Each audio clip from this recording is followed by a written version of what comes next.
আসসালামু আলাইকুম। আমরা আজকে জানব ভূগোল, পরিবেশ ও দুর্যোগ ব্যবস্থাপনা থেকে কিছু গুরুত্বপূর্ণ প্রশ্ন উত্তর, যেগুলো বিগত প্রাইমারি, বিসিএস ও অন্যান্য পরীক্ষায় এসেছিল। আজকের তৃতীয় পর্ব আমরা আলোচনা করব তৃতীয় পর্বের বাকি অংশ নিয়ে। চ্যানেলটি সাবস্ক্রাইব করে সাথেই থাকুন। অঞ্চল হিসেবে বাংলাদেশের বৃহত্তম বনভূমি হলো চট্টগ্রাম ও পার্বত্য চট্টগ্রামের বনাঞ্চল। বাংলাদেশের বৃহত্তম বনভূমি পার্বত্য চট্টগ্রাম বনাঞ্চল। একক হিসেবে বাংলাদেশের বৃহত্তম বন হচ্ছে সুন্দরবন।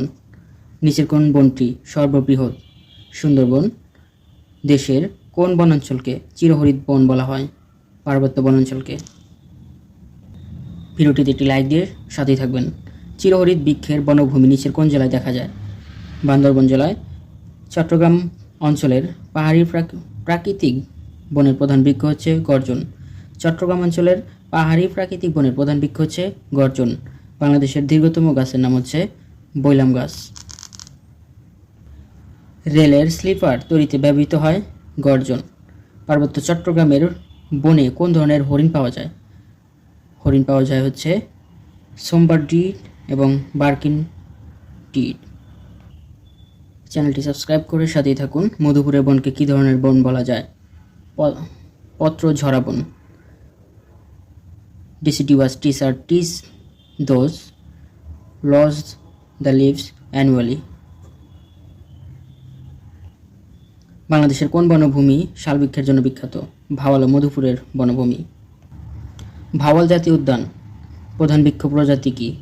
শাল। বনরুই কি? বনরুই হচ্ছে এক ধরনের পিপিলিকাভুক্ত চতুষ্পদ প্রাণী। বনরুই। সোয়াম্প ফরেস্ট বাংলাদেশের কোথায় অবস্থিত? সিলেটে। বাংলাদেশের একমাত্র জলাবন সোয়াম্প ফরেস্ট রাতারগুল অবস্থিত গোয়াইন ঘাট। রাতারগুল জলজ বন কোন জেলায় অবস্থিত? সিলেট জেলায়। বন্য গোলাপ বাংলাদেশের একমাত্র কোন বনে পাওয়া যায়?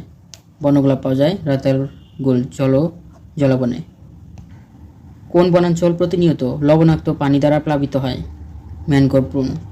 ম্যানগ্রোভ কি? উপকূলীয় বন। The Sundarban is a mangrove forest. পৃথিবীর বৃহত্তম ম্যানগ্রোভ অরণ্যের নাম হচ্ছে সুন্দরবন। বিশ্বের বৃহত্তম ম্যানগ্রোভ অরণ্য কোথায় অবস্থিত? বাংলাদেশে। অসংখ্য দ্বীপ নিয়ে গঠিত বনাঞ্চল হচ্ছে সুন্দরবন। সুন্দরবন কোন নদীটির তীরে অবস্থিত? সুন্দরবন হচ্ছে শিবসা নদীর তীরে অবস্থিত। সুন্দরবনের পশ্চিমে কোন নদী অবস্থিত?